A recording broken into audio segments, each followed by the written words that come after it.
Salut à tous, c'est les JO, petite médaille d'or au rugby, ça fait plaisir. Et en voyant le drapeau, je me suis dit, ah mais il y a un rapport avec les blockchains. Là vous allez me dire, mais c'est quoi le rapport? Donc le but de cet épisode, c'est de vulgariser les termes de la blockchain et d'expliquer le bridge. Mais avant d'expliquer le bridge, j'ai reçu un commentaire qui me disait que les codes promo ne marchaient pas, donc je vais le tester et vérifier que ça fonctionne bien. Donc voilà, je suis sur un wallet de test, donc ça simulera comme si j'étais un nouvel abonné. J'ai pas réussi via le lien, tout simplement parce qu'il faut faire un KYC.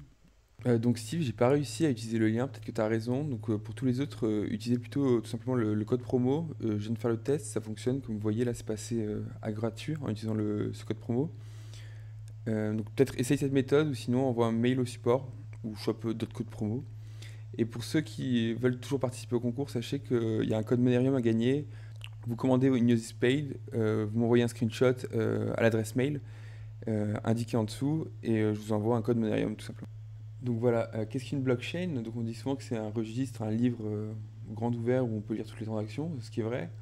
Mais aussi physiquement, en fait, c'est surtout un réseau d'ordinateurs, de machines, de nœuds, appelez ça comme vous voulez. Donc là, c'est représenté par des petits PC pas très récents. Et en fait, ils s'échangent des trames tout simplement. Et donc sur la blockchain, ils s'échangent aussi surtout des jetons. Donc ça peut être par exemple de l'Ethereum, du Bitcoin, mais aussi des stablecoins comme l'USDT et l'USDC. Là, par exemple, je suis sur l'application décentralisée de Aave. Vous voyez qu'il y a de l'Ether, il y a de l'Ether emballé, il y a du Bitcoin emballé, autre, du USDT, USDC. Par exemple, si je change de blockchain, je vais sur Polygon,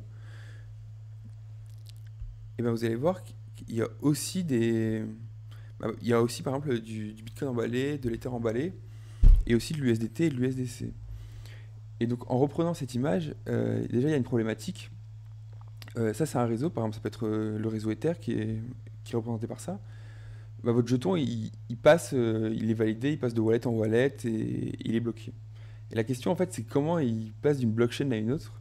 Et bien, tout simplement en utilisant le drapeau des JO. Alors, c'est vraiment pour imaginer et vulgariser, mais par exemple, on pourrait s'imaginer que le bleu, c'est la blockchain Ether, la jaune, c'est la Matic, la noire, c'est la Gnosis ou autre.